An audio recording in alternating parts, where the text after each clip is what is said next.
नमस्कार विद्यार्थी मित्रांनो. यापूर्वीच्या तासाला आपण संस्कृत नाट्यस्तबकः हा जो 7वा पाठ आहे, जो आपल्याला प्रश्नपत्रिकेतील द्वितीय विभागामध्ये ई आकड्यामध्ये माध्यम भाषा सरलार्थम लेखनम यासाठी विचारलं जाणार आहे.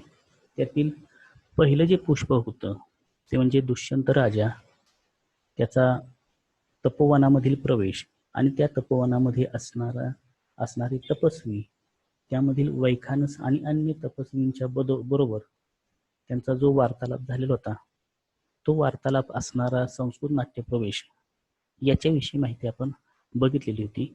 त्यावेळेला तुम्हाला सांगितलं होतं की या पाठाचं जे भाषांतर आहे ते भाषांतर आपण लिहायचंय, कारण की हे भाषांतर जे आहे ते आपल्याला परीक्षेमध्ये विचारलं जाणार आहे. यातल्या 4 ते 5च ओळी विचारली जातील आणि त्याचं सरळ अर्थ लिहिणं अपेक्षित आहे.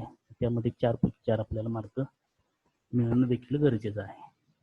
त्यानंतर एक महत्त्वाची सूचना, यापूर्वी तुम्हाला जे गृहपाठ सांगितलेले आहेत ते गृहपाठ आपण पूर्ण करणं गरजेचं आहे.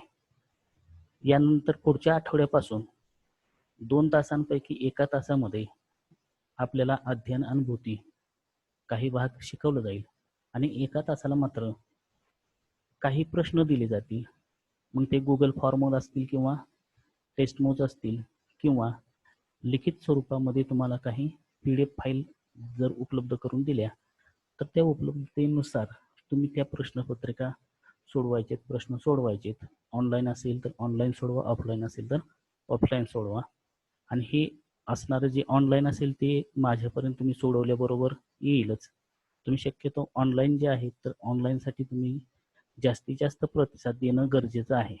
प्रत्येक ऑनलाईन टेस्ट ही प्रत्येक विद्यार्थ्यानं सोडवलीच पाहिजे, कारण की ही टेस्ट जी आहे ती त्या जो भाग तुम्हाला शिकवलेला आहे त्या भागावरच ही टेस्ट तयार करून दिलेली असते आणि त्याची सर्व नोंद, कोणत्या विद्यार्थ्यांनी किती प्रश्न सोडवले, किती प्रश्नांची योग्य अयोग्य उत्तरं आलेली, याची सर्व माहिती माझ्यापर्यंत प्राप्त होत असते. त्यामुळं ऑनलाईन टेस्ट जे आहेत त्या सोडवणं गरजेचं आहे.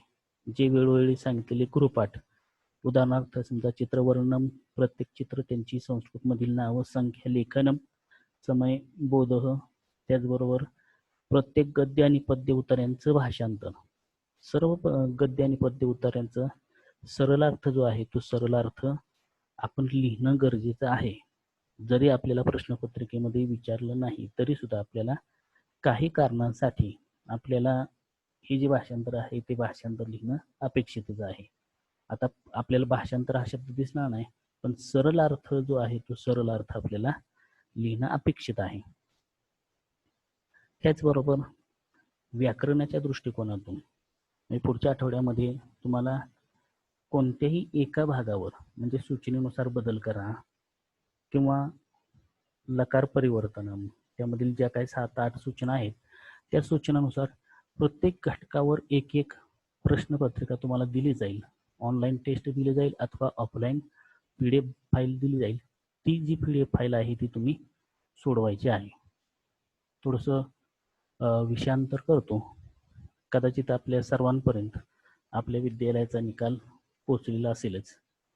या वर्षीच्या विद्यार्थ्यांनी संस्कृत विषयामध्ये अत्यंत चांगले गुण पाडलेले आहेत. कदाचित आपल्या सर्वांना माहीत असेल की 10वी ड आणि 10वी ई या 2 वर्गांसाठी जो संपूर्ण संस्कृत विषय होता त्यामधील जवळजवळ 43 विद्यार्थ्यांनी 100 पैकी 100 गुण मिळवलेले आहेत. त्यापैकी आता आपण केवळ इयत्ता 10वी ई मधील विद्यार्थ्यांनी संस्कृत विषयामध्ये गुण कसे पाडलेले ते थोडक्यात बघूया. आता हे दाखवण्याचं प्रयोजन एवढंच आहे की त्या विद्यार्थ्यांनी केलेलं अध्ययन आणि त्या अध्ययनानुसार आपण त्यांच्या अनुभवांचा विचार करून त्यांनी केलेला अभ्यास, त्यानुसार आपण या वर्षी देखील चांगल्या प्रकारे अभ्यास करून मार्क मिळवायचे आहेत.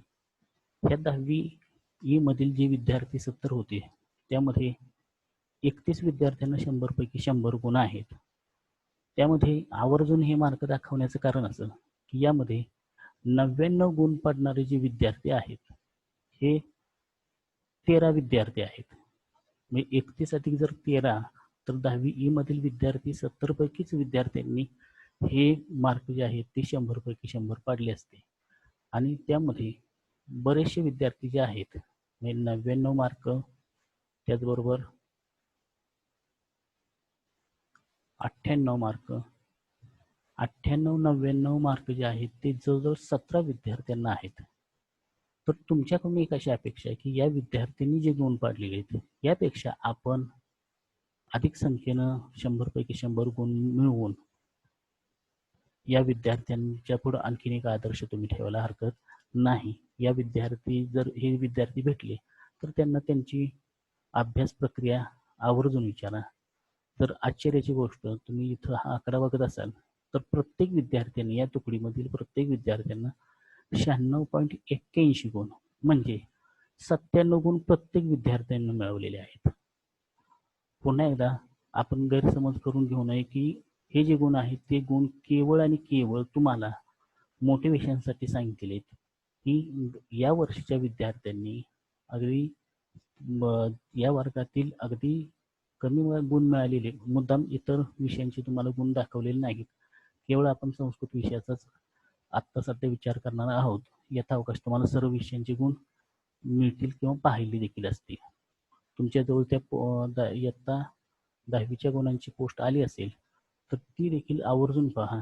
कारण की यावरूनच आपल्याला लक्षात येईल की हे जे विद्यार्थी आहेत त्या विद्यार्थ्यांनी वर्षभरामध्ये किती कष्ट घेतलं असेल आणि ते कष्ट पाहूनच आपण देखील त्यापेक्षा जादा कष्ट घेऊन यांच्यापेक्षा सरासरीने मार्क जास्त पाडणं अपेक्षित आहे.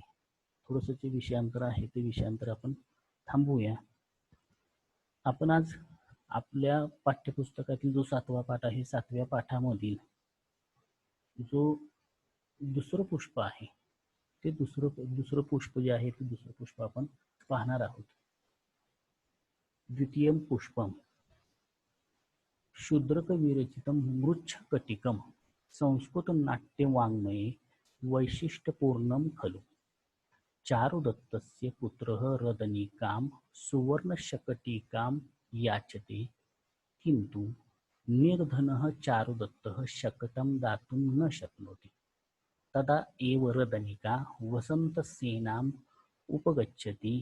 सः अयं प्रसंगः.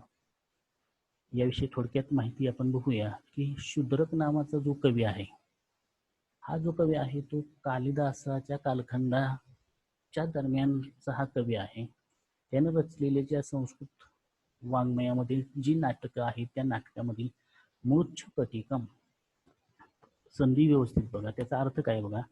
मृच्छ म्हणजे मृद असा शब्द आहे बघा. मृद अधिक शकटिकम. मृद म्हणजे मृदा म्हणजेच माती, शकटिका म्हणजे गाडी, मातीची गाडी, असा या संस्कृत नाटकाच्या नावाचा अर्थ आहे.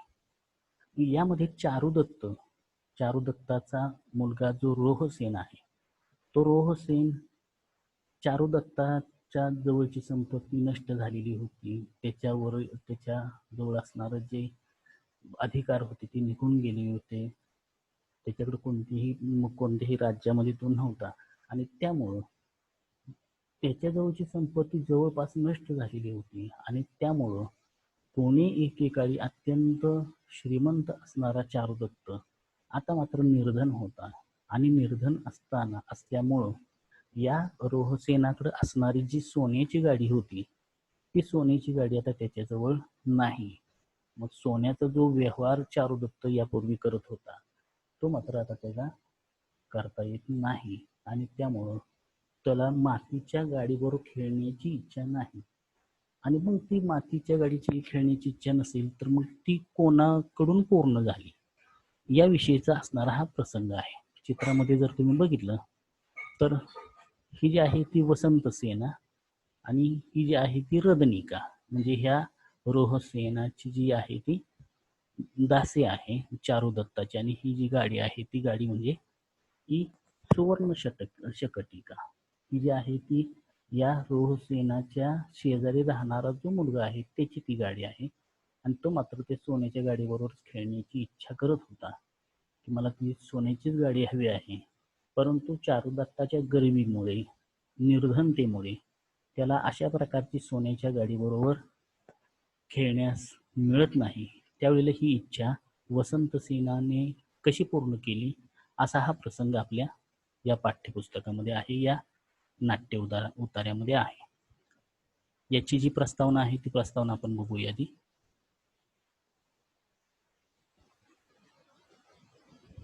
द्वितीयं पुष्पं शूद्रक विरचितं मृच्छकटिकं संस्कृत नाट्यवाङ्मये वैशिष्ट्यपूर्णं खलु.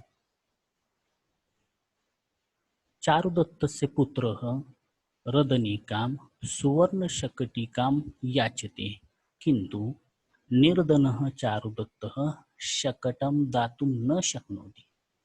तदा एव वसंतसेना तत्र आगच्छति. सहा अयं प्रसंगः. पुन्हा एकदा या नाट्य उतार्यामध्ये असणारे जे पात्र आहेत त्यामधील चारुदत्त ही जी पात्र आहे ती मात्र या आपल्याला प्रवेशामध्ये पाहायला मिळत नाही, परंतु हा जो चारुदत्त आहे तो म्हणजे त्या रोहसेनाचे वडील, ही जे पूर्वी अत्यंत श्रीमंत असणारे, परंतु त्यांच्याजवळ आता कालौघातून संपत्ती सर्व निघून गेली आणि त्यामुळं त्यांचा जो मुलगा आहे त्याला सोन्याच्या गाडीबरोबर खेळता येत नाही. तर ही जे मृच्छकटिक नाटक आहे त्या शूद्रक नावाच्या कवीनं रचलेले हे नाटक आहे आणि त्यातील हा प्रसंग आहे. तो प्रसंग या ठिकाणी चित्रित केलेला आहे. त्याचा अर्थ बघूया. यामधील संस्कृत वाक्यांची रचना ही अत्यंत छान आहे. या शूद्रक विरचित मृच्छकटिकम हे निर्धन ब्राह्मण चारुदत्त व चतुर वसंतसेना यांच्या प्रेमावर आधारित असणारी एक सामाजिक नाटक आहे. या मुख्य कथानकाला शर्विलक, मदनिका यांची प्रेमकथा व राज्यक्रांती या उपकथानकांची जोड लाभली आहे. म्हणजे यामध्ये तुम्हाला आणखीन एक म्हणजे चारुदत्त आणि वसंतसेना यांच्या प्रेमावर आधारलेली ही जी कथानक आहे त्या कथानकाबरोबर शर्वलिक आणि मदनिका या दोघांचंही प्रेमकथा यामध्ये कथानक तुम्हाला पाहायला मिळेल. हे नाटक वास्तववादी असून येथे सामाजिक जीवनाला उत्तम प्रकारे चित्रित करण्यात आलेलं आहे. प्रस्तुत परिच्छेद हा नाटकाच्या 6व्या अंकातून उद्धृत केलेला आहे. हा भाग आपण लिहून ठेवायचा. हे जे मृच्छकटिक नाटक आहे म्हणजे कोणकोणता भाग लक्षात ठेवणं गरजेचं आहे. मृच्छकटिक नाटक, त्याचा रचयिता शूद्रक, आपल्याला माध्यम भाषेया उत्तरम लिखत याच्यासाठी आपल्याला हे गरजेचं आहे. आणि त्याच्यात या नाटकातील 6वा जो अंक आहे त्या 6व्या अंकातून हा जो उतारा आहे तो घेतलेला आहे.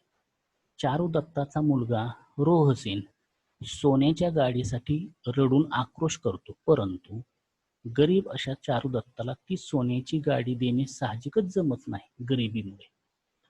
त्यानंतर वसंतसेना त्या मुलाचे रडणे पाहून स्वतःचे सोन्याचे अलंकार देते व त्यातून सोन्याची गाडी तयार करण्यासाठी अनुमती देते. ती त्याला सोन्याची गाडी तयार करून देते.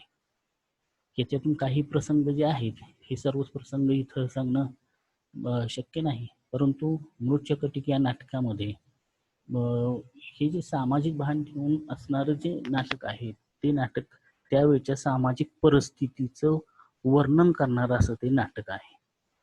त्यावेळेला असणारी श्रीमंती, गरिबी आणि त्यामध्ये लोकांचं व्यक्तिमत्व कसं उजाळून निघालेलं आहे याविषयी काही प्रसंग आपल्याला पाहायला मिळतात.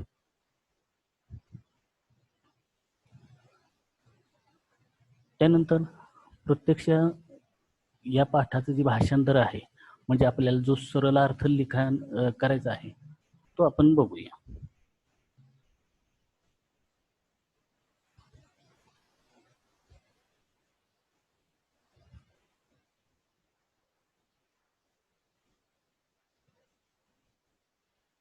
बघा, रदिनिका,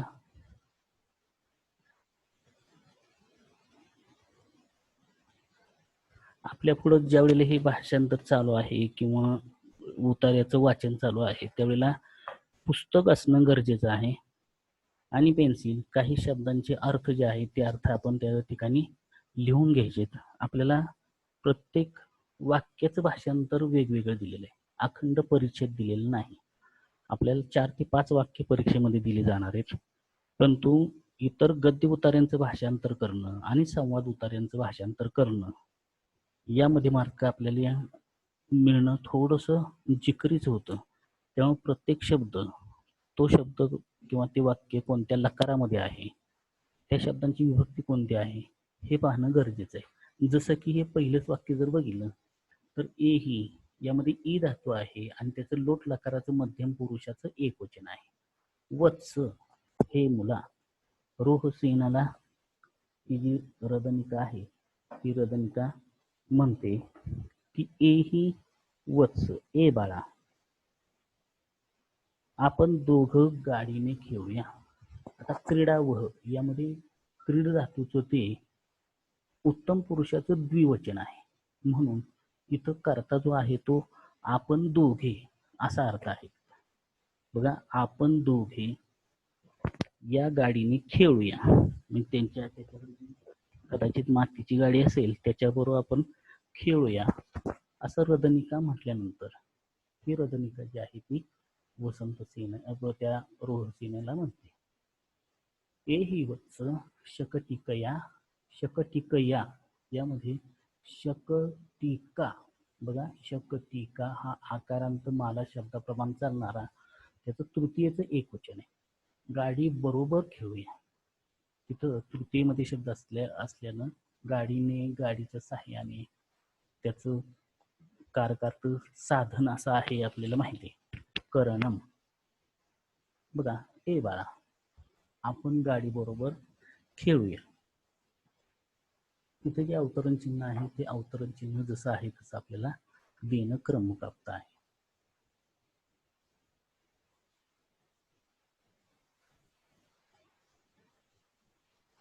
पुढचं वाक्य बघा, दारक म्हणजे तो मुलगा. सकरुणम, सकरुण हा जो रोहसेन आहे तो रोहसेन काय म्हणतो बघा, सकरुणम हे रदनिके किम मम एतया मृत्तिका शकटिकया ताम एव संवर्ण शकटिकाम देही. इथं देहीला पहिली दुसरी वेलांटी झाली, इथं पहिली असणं गरजेचं आहे. आता इथं व्याकुळ होऊन असा त्याचा अर्थ आहे. आता इथं काही ठिकाणी रडून सुद्धा किंवा रडत रडत असा अर्थ घेतला जातो, परंतु हा जो अर्थ आहे तो बरोबर आहे की व्याकुळ होऊन, अत्यंत अगतिक होऊन तो रडत, हे रदनिके का बरं मला ही मातीची गाडी देत आहेस, किम मम एतया मृत्तिका शकटिकया, तिथं अर्धविराम आहे. आता हे बोलण्यातला भाग आहे की या मातीच्या गाडीने काय, म्हणजे त्याच्या पूर्वीचं जे खेळूया हे जे क्रियापद आहे ते क्रियापद इथं वापरलं नाही तरी देखील आपण तिथं तो जो अर्थ आहे तो अर्थ इथं गृहीत धरला. बघा, का बरं मला ही मातीची गाडी देत आहेस, मला तीच सोन्याची गाडी दे. आता तीच सोन्याची गाडी दे म्हणजे काय, तर याच्या पूर्वी तो त्याच्या शेजारी राहत असलेल्या मुलाकडे असणारी जी सोन्याची गाडी होती त्या गाडी बरोबर तो खेळत होता. मग त्या आईनं, त्या मुलाच्या आईनं त्या मुलानं ती गाडी घेऊन गेली आणि या रोहसेनाकडे आता गाडी नव्हती, सोन्याची गाडी नव्हती. पण तो गाडीसाठी रडत असताना त्या रदनिकेनं त्याला एक मातीची गाडी देऊ केली आणि या मातीच्या गाडी बरोबर खेळ असं म्हटल्यानंतर मात्र तो जो दारक, म्हणजे दारक या शब्दाचा अर्थ मुलगा म्हणजेच रोहसेन मुलगा असं म्हणतो, व्याकुळ होऊन हे रदनिके का बरं मला ही मातीची गाडी देत आहेस, मला तीच सोन्याची गाडी दे. पुढचा भाग बघूया.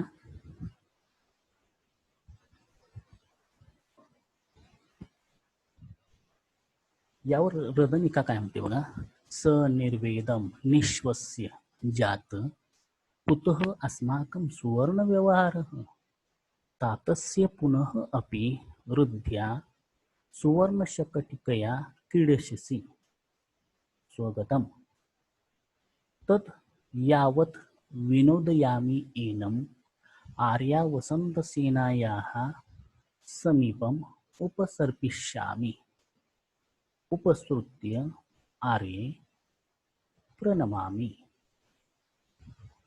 आता या परिच्छेदामध्ये बघा, ही जी रदनिका आहे, ही रदनिका ज्या वेळेला तो रोहसेन त्या गाडीबरोबर खेळण्यास उत्सुक नसतो आणि तो अत्यंत दुःखित होतो, त्यावेळेला ती काय म्हणते बघा, निर्वेदम निश्वस्य म्हणजे त्रासून निश्वास टाकत. म्हणजे या वेळेला ही जी रदनिका आहे, ही रदनिका हतबल झालेली आहे. कारण की चारू दत्ताकडे आता सोन्याचे व्यवहार होत नाही, त्याच्याकडे संपत्ती येत नाही, पण या मुलाला मात्र सोन्याच्या गाडी बरोबर खेळायचं आहे आणि निर्धनतेमुळे त्याला सोन्याची गाडी मिळत नाही आणि मातीच्या गाडीबरोबर खेळण्यास हा रोहसेन मात्र तयार नाही आणि त्याचमुळं ही जी रदनिका आहे ती हतबल झालेली आणि म्हणून त्रासून निश्वास टाकत जात. पहिल्या परिच्छेदामध्ये दारक अशा शब्द आला होता बघा. दारक या शब्दाला समानार्थी शब्द जात म्हणजे बाळा. हे बाळा, संधी वगैरे बघा, तो कुतोस्माकम, संधी वगैरे कसा येईल लिहून घ्यायचे लगेच. कुतः अधिक अस्माकम, सोपा संधी आहे, नववीमध्ये झालेला आहे. स्वर्ण व्यवहार. तातस्य पुनरपि, तात म्हणजे बाबा, पुनरपि संधी कसा आहे, पुनः अधिक अपि. रुद्ध्या, रुद्ध्या या शब्दाचा अर्थ आहे श्रीमंती. कदाचित यामधील रिद्धी सिद्धी हा शब्द कदाचित तुम्ही ऐकला असेल की गणपतीच्या दोन्ही बाजूंना या रिद्धी सिद्धी असतात, म्हणजेच संपत्ती असते. ही जी संपत्ती आहे त्या रिद्धी म्हणजे श्रीमंती असा त्याचा अर्थ इथं घेतलेला आहे. सुवर्ण शकटिकया क्रीडश्यसी, क्रीडश्यसी हे जे रूप आहे ते लूट लकाराचं रूप आहे. खेळशील हे द्वितीय भविष्यकाळ म्हणजे लूट लकाराचं ते रूप आहे. मग हे स्वगतम, हे स्वगतम म्हणजे नेमकं काय, तर हे जे आहे ती हे नाटकातील प्रसंग आहे. या नाटकातील प्रसंगामध्ये ज्या वेळेला एखाद्या पात्राला त्या रंगमंचावर असणाऱ्या लोकांना एक ती गोष्ट कळू नये, परंतु प्रेक्षकांना कळावी म्हणून थोडंसं दोन पावलं पुढे येऊन प्रेक्षकांच्या कडून ते पात्र ज्या वेळेला म्हणत असतं की त्या पात्रांना त्याचा संदर्भ नसतो, की त्यांना ते म्हणायचं नसतं, परंतु प्रेक्षकांना म्हणायचं असतं. हे जे आहे ते स्वगत म्हणजे मनाशी म्हणतो, परंतु नाटकामध्ये जर मनाशी बोललो तर प्रेक्षकांना लक्षात येणार नाही. म्हणून त्या पात्रानं प्रेक्षकांच्याकडे तोंड करून थोडीशी दोन पावलं पुढे जाऊन सर्वांना उद्देशून जे म्हटलेलं असतं ते म्हणजे स्वगत. पुढचा संधियुक्त शब्द फार महत्वाचा आहे बघा. संधी कसा आहे बघा, यद तद अधिक यावत, त्याचं संधी कसं आहे बघा, तत् अधिक यावत, तर द अधिक य दिय हे जोडाक्षर झाले बघा. त्यानंतर यावत, त्यामध्ये हे जे जोडाक्षर आहे ते यामधील द जो आहे ते अर्धा अक्षर आहे, व जे आहे ते पूर्ण आहे. म्हणून तत् अधिक यावत अधिक विनोदयामी, विनोदयामी अधिक एनम असा संधी. संधी पुन्हा एकदा बघा, जरी आपल्याला संधी विचारला गेला नाही तरी प्रत्येक शब्दाचा संधी आपल्याला माहीत असणं गरजेचं आहे. पुन्हा एकदा बघा, तत् अधिक यावत अधिक विनोदयामी अधिक एनम आर्या वसंत सेनायाः समीपम उपसर्पिष्यामी. जसं क्रीडिष्यसी रूप आहे द्वितीय भविष्य काळाचं, तसं सर्पिष्यामी हे जे रूप आहे ते सुद्धा रूप हे लूट लकाराचंच रूप आहे बघा. सर्पिष्यामी, सर्पिष्यामी मध्ये मूळ धातू आहे सर्प, म्हणजे आता उप अधिक सर्प असा आहे बघा. उप म्हणजे जवळ जाणे आणि सृप म्हणजेच सृप सर्प असा आहे, म्हणजे घसरणे जवळ जाणे असा त्याचा अर्थ आहे बघा. आर्या वसंत सेना या समीपम उपसर्पिष्यामी, उपसृत्य हे लेबंधावे बघा. बघा या परिच्छेदामध्ये किंवा या वाक्यामध्ये जी रूपं आलेली आहेत किंवा जी संधी आलेली आहेत ते थोडेसे काळजीपूर्वक पाहणं गरजेचं आहे. जरी आपल्याला त्यातील संधीवर विग्रह वगैरे विचारला नाही तरी देखील आपल्याला त्याची रूपं जी आहेत ती रूपं आपल्याला माहीत असणं गरजेचं आहे. बघा, आर्ये प्रणमामी हे जे आहे ते त्या वसंत सेनेला उद्देशून म्हटलेले आहे. हे आदरणीय स्त्री, हे आर्ये प्रणमामी, मी नमस्कार करते, मी तुम्हाला नमस्कार करते. आता याचा सरळ अर्थ कसा आहे बघा, जे कंसामध्ये शब्द आहेत ते कंसामधले शब्द जसे आहेत तसे लिहिणं गरजेचं आहे, कंसातच लिहिणं गरजेचं आहे. जर हे कंसाच्या बाहेर शब्द लिहिले तर आपल्याला याच्यासाठी मार्क मिळत नाही. जिथं नाट्य उतार्यांमध्ये अशा प्रकारचे कंसातील शब्द आहेत ते माहीत असणं गरजेचं आहे. बघा अर्थ बघा, त्रासून निश्वास टाकत अरे बाळा, आता आपले सोन्याचे कुठे व्यवहार असणार, जेव्हा तुझे वडील पुन्हा श्रीमंत होतील. बघा, पुनः अपि वृद्ध्या भविष्यती तातस्य, तात म्हणजे वडील, वडिलांच्याकडे पुन्हा संपत्ती येईल त्यावेळेला जेव्हा तुझे वडील पुन्हा, तात म्हणजे वडील, श्रीमंत होतील तेव्हा सोन्याच्या गाडीने खेळशील. आता हे स्वतःलाच म्हटलेलं आहे. ही जी रदनिका आहे ती स्वतःला म्हणते, जे प्रेक्षकांच्याकडे तोंड करून स्वगतम, स्वतःशीच. तोपर्यंत मी याला खेळवते. आता इथं विनोद यामी, वि अधिक नुद धातू आहे, त्यामध्ये मनोरंजन करणे, मी याचे मनोरंजन करते. तोपर्यंत मी याचे मनोरंजन करते. इथं खेळवते असा अर्थ आहे, खेळण्याचा अर्थ. अन्यथा मी वसंत सेनेकडे जाते, किंवा मी आता काय करते, वसंत सेनेकडे जाते. वसंत सेनेकडे जाऊन उपसृत्य असं भाषांतर लिहू नका, हे जवळ जाऊन अशा अर्थानं हा धातू आहे. आरे हे आदरणीय स्त्री, प्रणमामी मी तुला नमस्कार करते. पुन्हा एकदा सरळ अर्थ बघा, त्रासून निश्वास टाकत अरे बाळा, आता आपले कोठे सोन्याचे व्यवहार असणार, जेव्हा तुझे वडील पुन्हा श्रीमंत होतील तेव्हा सोन्याच्या गाडीने खेळशील. तेव्हा ती स्वतःशीच म्हणते, तोपर्यंत मी याला खेळवते. दुसरा परिच्छेद बघा, वसंत सेना यावर काय म्हणते बघा, हे वसंत सेना हे रदनिके ते स्वागतम, तुझे स्वागत असो. हे ते जे आहे ते युष्मत सर्वनामाचं षष्ठी विभक्तीचं एक वचन आहे, वैकल्पिक रूप आहे म्हणून ते नंतर दिलेलं आहे. हे ते जे रूप आहे ते इथं घेता येत नाही, ते स्वागतम असं म्हणता येत नाही, कारण की वैकल्पिक रूपाचा वापर वाक्याच्या प्रारंभी करता येत नाही, म्हणून ते नंतर वापरले. ते स्वागतम, तुझे स्वागत असो. कस्य पुनः अयम दारकः, दारक म्हणजेच मुलगा, अयम संधी कसं बघा, पुनः अधिक अयम, अयम दारकः कस्य, हा मुलगा कोणाचा आहे. अनअलंकृत, आता हा शब्द जो आहे तो शरीर या शब्दा, शरीर इथपर्यंत तो शब्द आहे बघा. अनअलंकृत शरीर म्हणजे कोणताही अलंकार शरीरावर नसलेला असा. चंद्रमुख आनंदयती, अत्यंत चंद्राप्रमाणे मुख असलेला सुंदर असा हा जो मुलगा आहे तो कोण आहे, आणि तो माझ्या हृदयाला आनंदित करीत आहे. मम हृदयम आनंदयती, तो माझ्या हृदयाला अत्यंत आनंद देत आहे. याचं भाषांतर बघूया. हे रदनिके तुझे स्वागत असो. पण हे लहान मूल कोणाचे, कस्य अयम पुनः दारकः, हे लहान मूल कोणाचे, अलंकारहीन शरीर असतानाही चंद्राप्रमाणे सुंदर चेहरा असणारा हा माझे हृदय आनंदित करीत आहे. वाक्य कसं आहे बघा, पुन्हा एकदा व्यवस्थित बघा. अनअलंकृत शरीर अपि, याचे शरीर अलंकारहीन असतानाही चंद्रमुख इव, चंद्राप्रमाणे सुंदर मुख असणारा हा मम हृदयम आनंदयती, माझ्या हृदयाला आनंदित करीत आहे.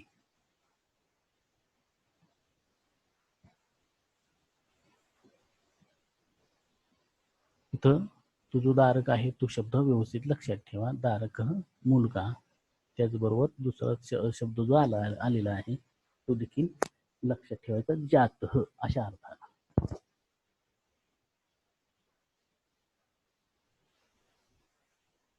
यावर रदनिका काय म्हणते बघा.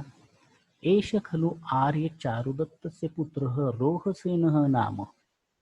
खरोखर हा आर्य चारुदत्त यांचा रोहसेन नावाचा मुलगा आहे. भाषांतर बघा. हा तर आर्य चारुदत्ताचा मुलगा रोहसेन आहे.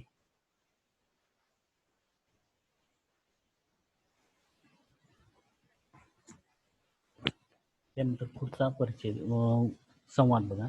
वसंत सेना बाहू प्रसार्य एहि मे पुत्रक अनकृतम अनेन पितुः रूपम अथ किम निमित्त एषः रोदिति. दोन्ही हात पसरवून बाहू, त्यामध्ये बाहू हा शब्द जो आहे तो द्वितीयच आहे बघा.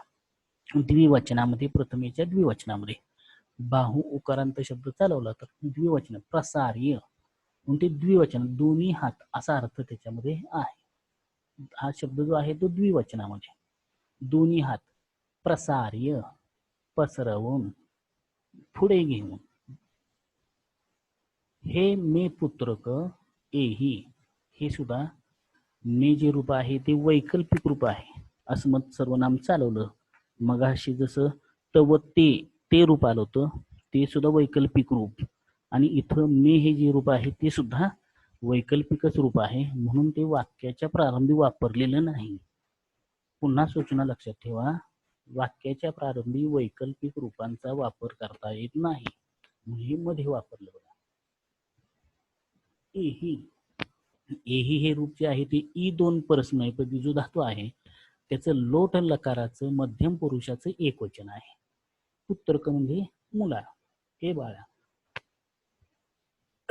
हे बाळा, ए माझ्या बाळा. बघा, ए ही मे पुत्रक, ए माझ्या बाळा. आता इथं खरोखर हा शब्द जो आहे तो अर्थ व्यवस्थित होण्यासाठी तुम्ही पदार्थ वापरला तरी काही फरक पडत नाही, कारण की कंसातले जे शब्द आहेत ते शब्द मात्र आपल्याला कोणतेही घेता येतात. अर्थहानी न होता अर्थवृद्धीसाठी आपण कंसामधील शब्द वापरू शकतो. अनुकृतम अनेन पितुः रूपम, पितुः रूपम अनुकृतम. आता अनुकृतम यातलं धातू बघा. अनु अधिक कृ 8 उभयपदी आहे. अनु अधिक कृ धातूवरून आपण एक मराठीमध्ये शब्द वापरतो अनुकरण करणे. अनु अधिक कृ यावरून अनुकरण, एखाद्याचे अनुकरण करणे. इथंच या मुलाला पाहिल्याबरोबर हा जो मुलगा आहे तो चारुदत्ताचा आहे हे त्या रदनिकेच्या सांगण्यावरून वसंत सेनेला लक्षात आल्यावर ती म्हणते, याने पितुः रूपम अनुकृतम अनेन, अनेन म्हणजेच याने, रोहसेनेनं, रोहसेनाने पितुः रूपम, बघा वडिलांचे रूप अनुसरले आहे म्हणजे वडिलांसारखाच तो दिसत आहे. पण किम एष, आता इथं बघा निमित्तम अधिक एषः, एषः म्हणजे हा, रोदिती, एषः किम निमित्तम रोदिती. आता इथं जो अथ शब्द आहे तो अथ शब्द अनेक ठिकाणी वेगवेगळ्या प्रकारे वापरता येतो. नंतर, पण, आणि असं त्याच्या अर्थानुसार, वाक्याच्या अर्थानुसार आपण तो अथ शब्द वापरतो. संस्कृत वाङ्मयामध्ये अथ या शब्दासाठी अनेक टिपा ज्या आहेत त्या टिपा आपल्याला पाहायला मिळतात. इथं जो अथ शब्दाचा अर्थ आहे तो म्हणजे पण अशा अर्थाने घेतलेला आहे. पण हा कशासाठी रडतो आहे? किम निमित्तम एषः रोदिति, हा कोणत्या कारणामुळे रडत आहे.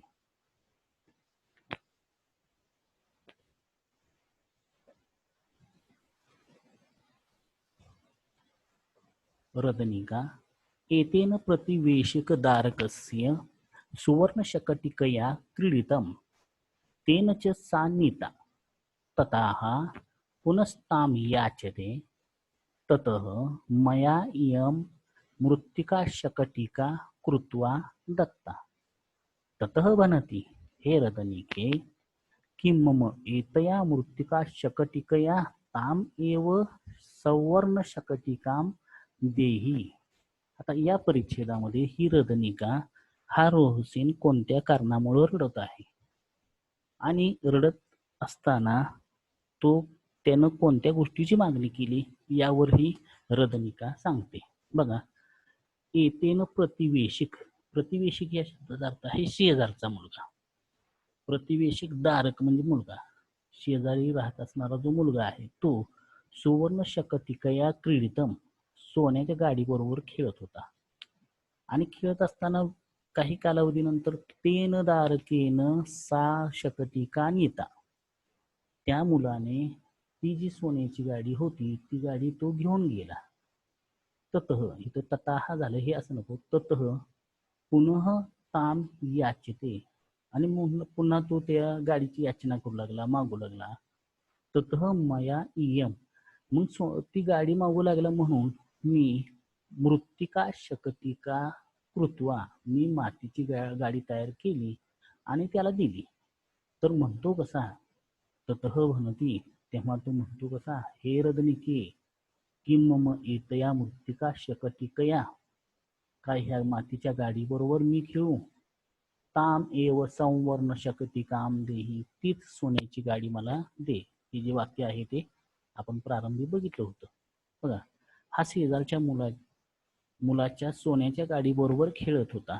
भाषांतर व्यवस्थित बघा, हा शेजारच्या मुलाच्या सोन्याच्या गाडी बरोबर खेळत होता. थोड्या वेळाने त्याने ती गाडी घेतली, नेली. त्यानंतर त्याला ती गाडी हवी होती म्हणून मी ही मातीची गाडी त्याला बनवून दिली. यानंतरही तो म्हणत आहे, रदनिका, ही मातीची गाडी मला कशाला देतेस, मला तीच सोन्याची गाडी दे. पुन्हा एकदा बघा, हा शेजारच्या मुलाच्या सोन्याच्या गाडी बरोबर खेळत होता. थोड्या वेळाने त्याने ती गाडी घेतली. त्यानंतर त्याला ती गाडी हवी होती म्हणून मी ही मातीची गाडी त्याला बनवून दिली.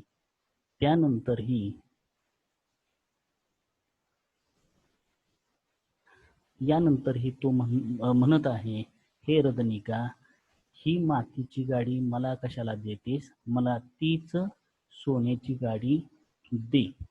असं ती माहिती ही जी रदनिका आहे ती वसंत सेनेनं त्या मुलाविषयी विचारल्यानंतर ती म्हणते. यावर वसंत सेना काय म्हणते बघा, हा अधिक हे जे आहे ते ज्यावेळेला अधिक दुःख झाल्यानंतर त्यावेळेला सहजपणे तोंडातून आपण जसं अरे रे असे शब्द उच्चारतो तशाप्रमाणे हे उच्चार जे त्या रदनिकेच्या बोलण्यावरून वसंत सेनेने काढलेले आहेत. बघा, हाधिक मारुदिही तद गृहान एतम अलंकारम सौवर्ण शकतिकाम घटय. आता यावरती जी वसंत सेना आहे तिने मात्र पटकन काय केलं बघा, हा अधिक मा रुदिही, ते रुदिही जे आहे ते रुद धातू आहे त्याचं लोट लकाराचं मध्यम पुरुषाचं एकवचन आहे आणि मा म्हणजे नको, रडू नको. तत संधी कसं आहे बघा, गृहान, बघा गृहान, ते गृहान जे आहे ते रूप गृह धातूचं लोट लकाराचंच रूप आहे. गृहान एतम अलंकारम, इथं शब्द व्यवस्थित बघा, अलंकारम, हे अलंकार घे आणि संवर्ण शकटिकाम घटय. संवर्ण, सुवर्ण या शब्दावरून ते संवर्ण असं झालेलं बघा. घटय म्हणजे तयार कर. अरे रे, बघा ती जी वसंत सेना जी आहे त्या वसंत सेनेला या बाबतीत माहित नव्हतं की हा जो चारुदत्त आहे त्या चारुदत्ताकडे फार गरिबी आलेली आहे हे तिला माहित नव्हतं. आणि या प्रसंगावर तिला माहित झाल्यानंतर मात्र तिनं दुःख व्यक्त केलं आणि दुःख व्यक्त केल्यानंतर ती त्यावर काय करते बघा, अरे रे काय हे दुर्दैव, रडू नकोस बाळा, हे सोन्याचे अलंकार घे. सौवर्ण, आता इथं अलंकार फक्त दिलेला आहे पण इथं सोन्याचे अलंकार असा तो शब्द येणं अपेक्षितच आहे. सोन्याचे अलंकार घे व तुझ्यासाठी गाडी घडव गाडी तयार कर. बघा पुन्हा एकदा भाषांतर आणि शेवटचं वाक्य जे आहे ते बघा. इति दारकम आदाय निष्क्रांता रदनिका. रदनिका त्या लहान मुलाला घेऊन निघून जाते. दारकम आदाय संधी कसं आहे बघा. दारकम अधिक आदाय मुलाला घेऊन. आ अधिक दा धातू आहे बघा. दा धातूचा अर्थ देणे, तर आ अधिक दा धातूचा अर्थ घेणे. रदनिका निष्क्रांता.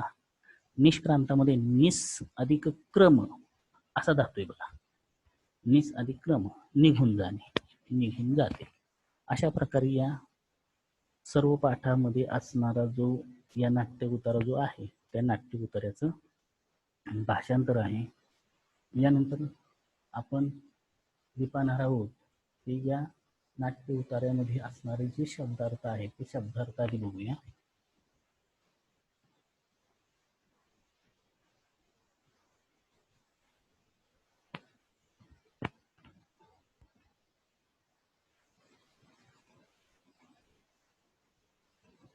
बघा अनअलंकृतम अलंकारहीन शरीर, अनुकृतम अनुसरणे, आनंदयती आनंदलेला, आर्या म्हणजे कुलीन स्त्री, उपसृती तर पाय मोडाय नको, उपसृत्य जवळ जाऊन, उपसर्पिष्यामी जवळ नेते, रुद्ध्या म्हणजे श्रीमंतीने, एही म्हणजे तू ये, क्रीडिष्यती खेळशील.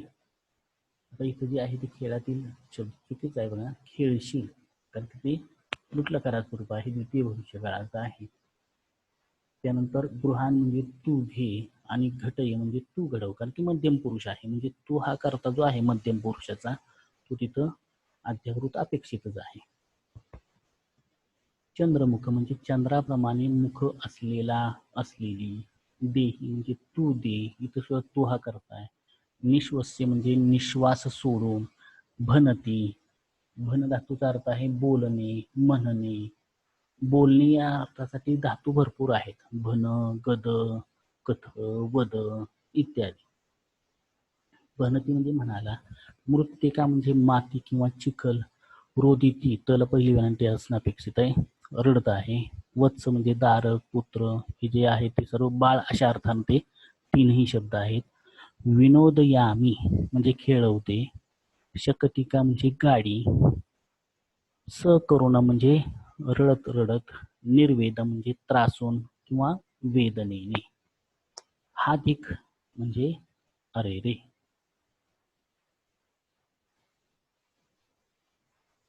आता याच्यामध्ये आपल्याला एक प्रश्न जो आहे भाषाभ्यासासाठी तो म्हणजे रोहसेन किमर्थम रोदिती. याचं माध्यम भाषा उत्तर कसं लिहायचं एक नमुना दाखल तुमच्यापर्यंत दिलेलं आहे. असंच असावं अशी अपेक्षा नाही. तुम्ही तुमच्या पद्धतीने उत्तर लिहू शकता, परंतु लिहित असताना तुमच्याकडून अपेक्षा काय आहे की तुम्ही 3 टप्प्यामध्ये उत्तर त्याचं देणं गरजेचं आहे. म्हणजे प्रस्तावना, विषय वस्तू आणि समारोप. बघा माध्यम भाषा उत्तरत. माध्यम भाषेमध्ये आपल्याला उत्तर लिहायचंय. रोहसेन किमर्थम रोदिती. रोहसेन कशासाठी रडत होता. आता इथं बघा प्रस्तावना दिलेली. हा जो 3 ओळीमध्ये दिलेली आहे तो प्रस्तावना. ही प्रस्तावना लिहिणं अपेक्षितच आहे, तुम्ही लिहायचीच आहे ती.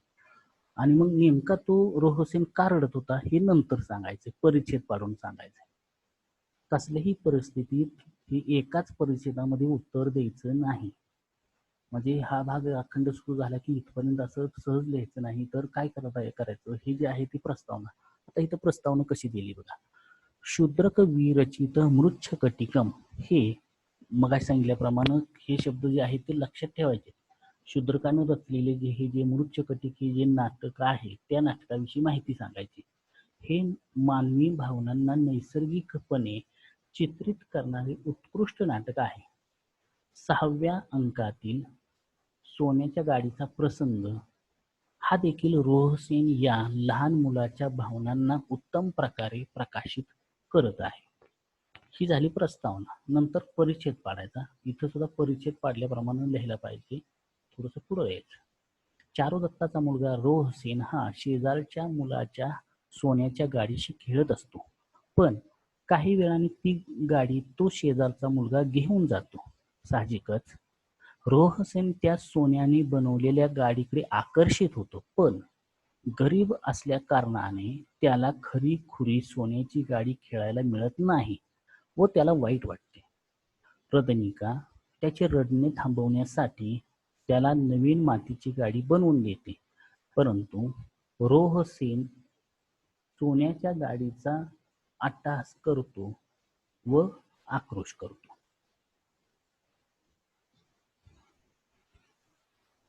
वाक्यरचना व्यवस्थित बघा. या अशीच वाक्यरचना असावी अशी काही अपेक्षा तुमच्याकडून नाही. तुम्ही जर वेगळ्या पद्धतीनं वाक्यरचना केली तरी ती देखील ग्राह्य आहे, पण तुम्ही ते उत्तर जे आहे ते 3 टप्प्यामध्येच देणं गरजेचं आहे.